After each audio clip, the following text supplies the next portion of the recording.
આપે તો આખા ભારતની કથા કરી આપી મને. આપના મુખે ભારતના દર્શન સાંભળીને મને તો ખરેખર ક્યાંય જવાની જરૂર નથી લાગતી. તમે તો બહુ મોટી યાત્રા પર નીકળી રહ્યા છો લાડુદાનજી.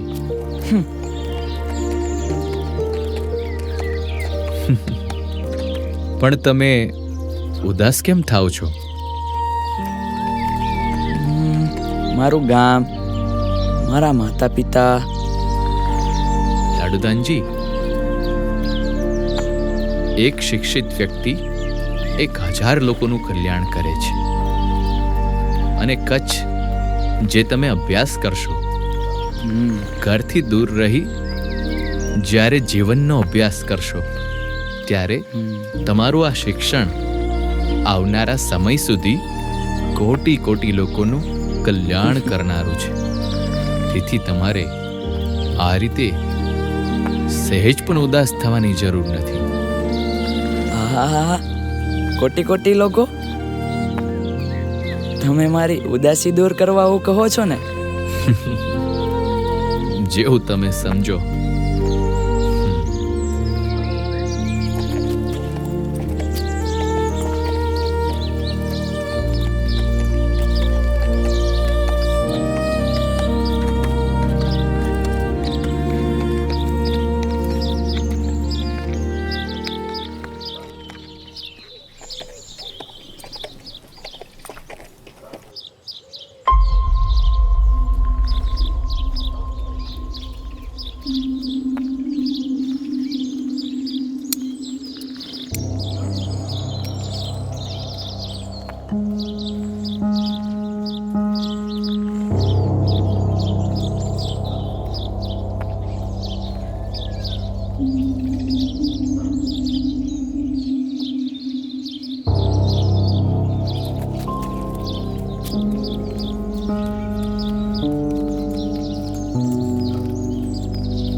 તમે ડરી ગયા હતા?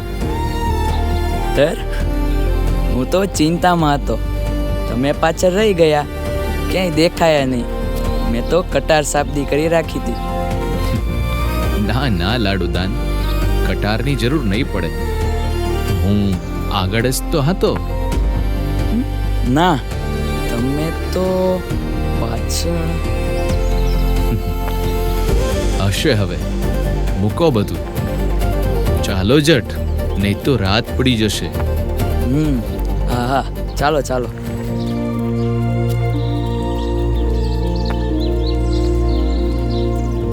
આજે ક્યાં ગામ ઉતારો કરવાનો છે?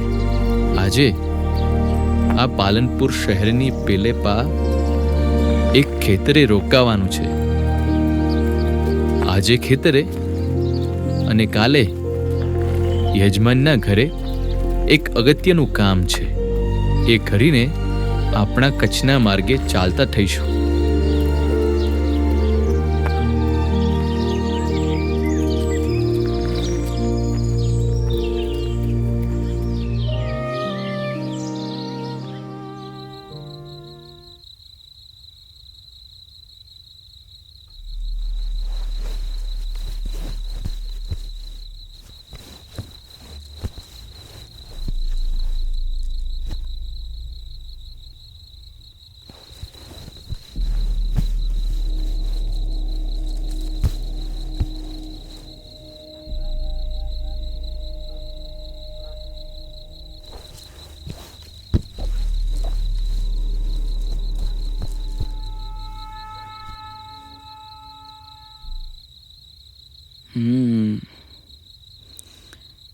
આમ તો હું વયમાં નાનો છું ને, એટલે જ મને વતનની આટલી યાદ આવતી હશે. બાકી આ ભૂદેવ પણ મારી સાથે ઘર મૂકીને જ તો આવ્યા છે. એમને તો કેવી મજાની ઊંઘ આવી ગઈ છે.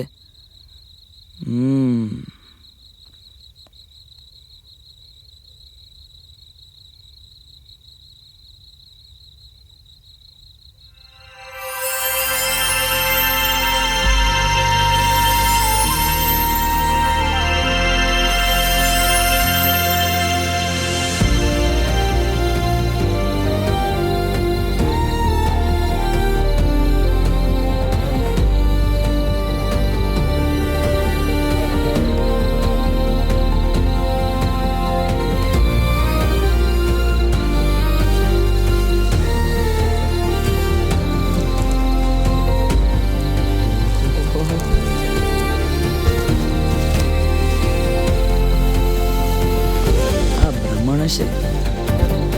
ઓહો, કેવો પ્રકાશ! ધન્ય હો, ધન્ય.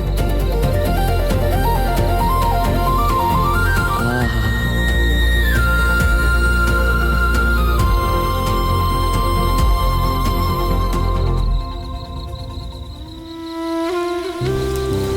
કેમ?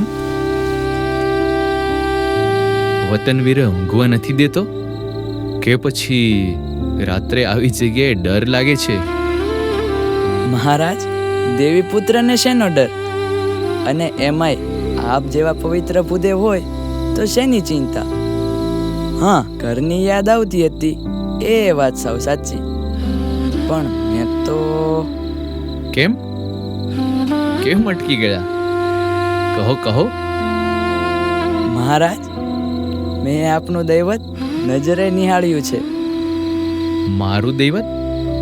હા, આપ જ્યારે નિંદ્રાધીન હતા ત્યારે આપના જમણા પગના અંગૂઠામાંથી એક તેજપુંજ નીકળ્યું અને એ તેજપુંજમાં મેં આપની દિવ્ય મુખાકૃતિના દર્શન કર્યા. ના ના લાડુદાન, એ તો તમારો મારા પ્રત્યેનો પ્રેમ છે. અને આટલી રાત્રિએ પણ ઊંઘ નથી આવતી એટલે તમને ભ્રાંતિ થઈ હશે. બાકી અંગૂઠે તેજ તો નારાયણના સાનિધ્ય સંપન્ન વ્યક્તિઓને જ પ્રગટે. હું તો સામાન્ય ભૂદેવ, આપ અસામાન્ય છો. આજે પણ તમારો ઘોડો પાછળ જ હતો.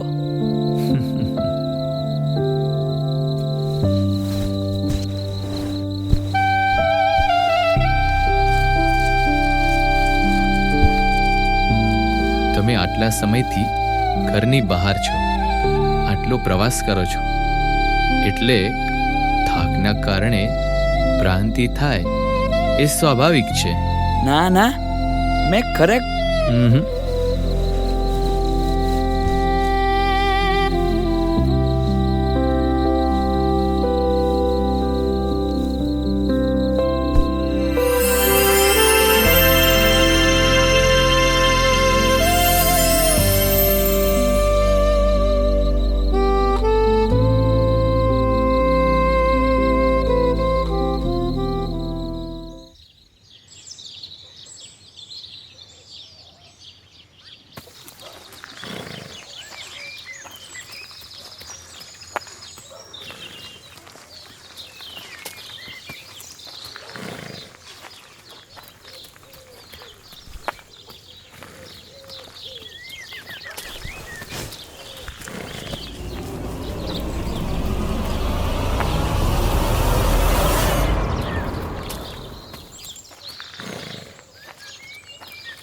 ઓહો, લાડુદાન કુંવર ઉઠી ગયા? રાત્રે તો ઊંઘ નહોતી આવતી અને હવે તો જુઓ, સૂરજ માથે ચડ્યો તોય હજી ઊંઘ નથી ઉડતી. એ તો રાત્રે કોઈનો હાથ માથે ફર્યો એટલે હું તો સીધો સ્વર્ગમાં જઈને ઊંઘતો હોઉં એવું લાગ્યું. વાહ, સવારથી જ કવિતા શરૂ કરશો કે શું? ચાલો જટ તૈયાર થઈ જાઓ. યજમાનના ઘરે એક અગત્યનું કામ છે, એ કરીને આપણો કચ્છનો માર્ગ પકડીએ. એ આ આવ્યો.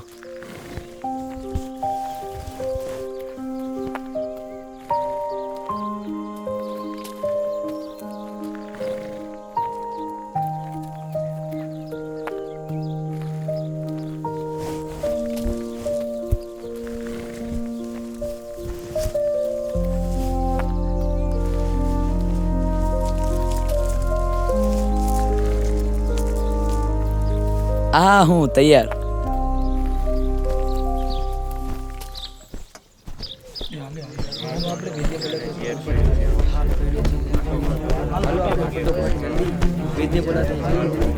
કાંઈ ઝૂકતું તો નહીં બન્યું હોય ને?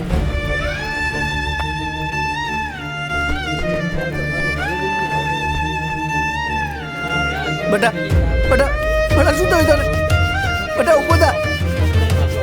આખો બોલ બેટા. શું થાય છે તને બેટા? હે શું થાય છે બેટા?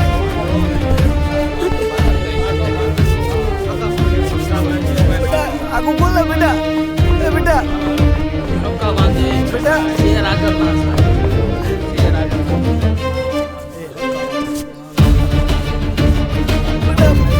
બેટા બેટા બોલ ને શું થાય છે તને? અરે બેટા શું થાય છે તને?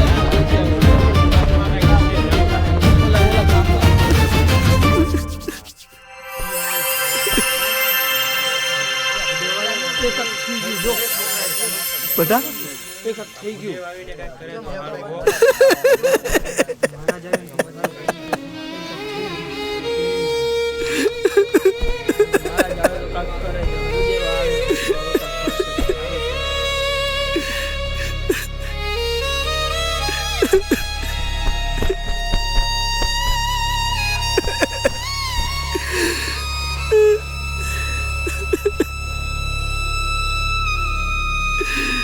મહારાજ સારું થયું તમે આજે મારા ઘરે આવવાનું મુહૂર્ત કીધું. અમને આ જુઓ અમારા ઘરે કેવી કઠિનાઈ આવી પડી છે મહારાજ.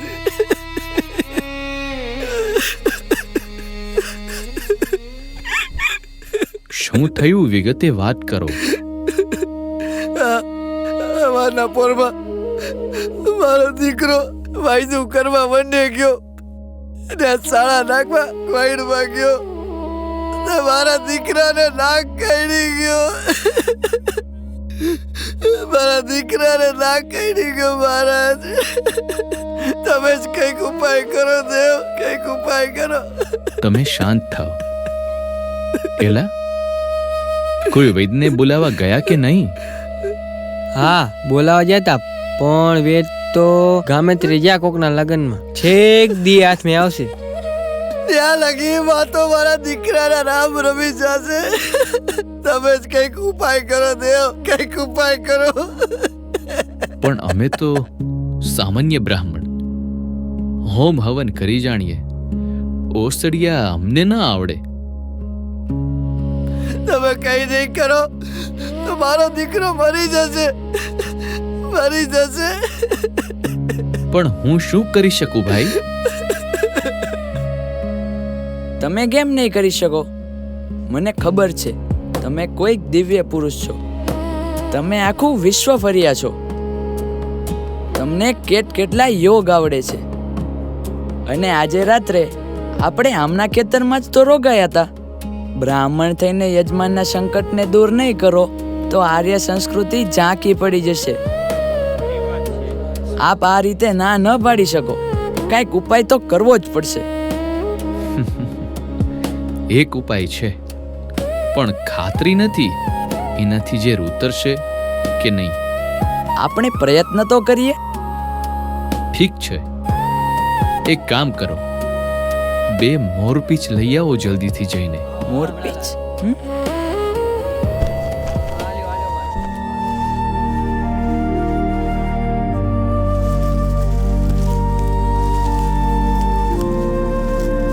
હું કહું ત્યારે આ બંને મોરપીંછ તમારે આ છોકરાના કાનમાં ખોંસવાના છે અને હૃદયમાં એનું નામ સ્મરણ કરવાનું છે.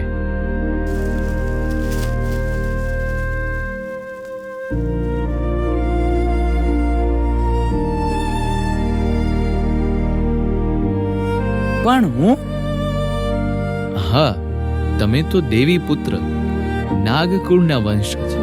તમારા હાથે જ આ પુણ્યનું કામ લખાયેલું છે.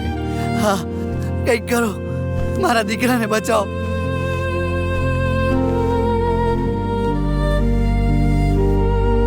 આમનું નામ શું છે? અમે એને ભીખો કહીને બોલાવીએ છીએ.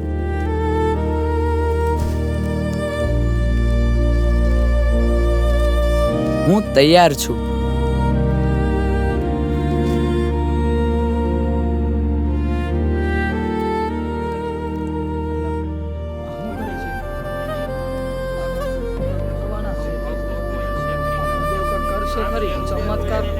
ચમત્કાર કરશે.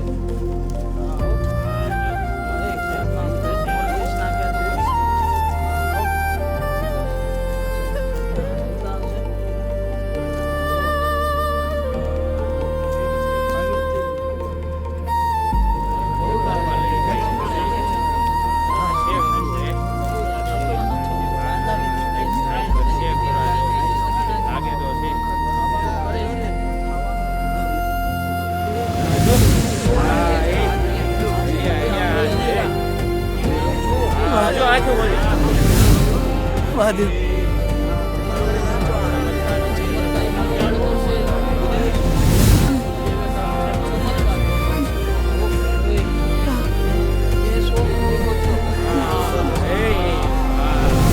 બેટા બેટા મહાદેવ વાહ, મારો દીકરો બેટા પગે લાગ. દેવ દેવ ધન્ય છે દેવ. આશીર્વાદ આપો. બહુ દયા કરી, તમે મારા છોકરાને આજો કર્યો. ખરો ચમત્કાર મેં નહીં, આ યુવાન લાડુદાને કર્યો છે. એની અંદર રહેલી શક્તિના કારણે જ ભીખો સાજો થયો છે.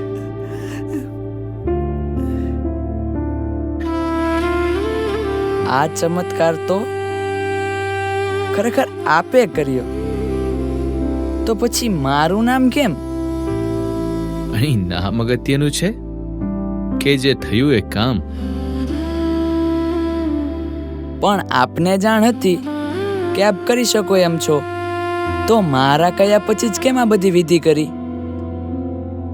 એ જોવા માટે કે અન્યોની પીડા માટે આપ અવાજ બની શકો એમ છો કે નહીં. એ જોવા માટે કે અન્ય લોકો માટે આપ કેટલી અનુકંપા રાખો છો. બસ એટલે જ હું આપના કહેવાની રાહ જોતો હતો. ના, આપ બ્રાહ્મણ છો જ નહીં, આપ ખરેખર કોઈ દિવ્ય પુરુષ છો. બોલો બ્રાહ્મણ દેવની, બોલો બ્રાહ્મણ દેવની, બોલો બ્રાહ્મણ દેવની.